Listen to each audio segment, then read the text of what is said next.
సరే వచ్చేయండి, అక్కడ దండం పెట్టుకోండి, లోపలికి వచ్చి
ఈరోజు అమ్మవారి జాతర మహోత్సవం సందర్భంగా వేలాదిగా భక్తులు తరలి వచ్చారు.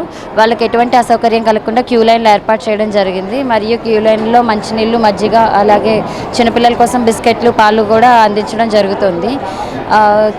త్వరగా దర్శనం జరగడం కోసం మాల ధారణ వేసుకున్న వాళ్ళకి, వికలాంగులకు, వృద్ధులకు ప్రత్యేకంగా క్యూ లైన్ ఏర్పాటు చేయడం జరిగింది.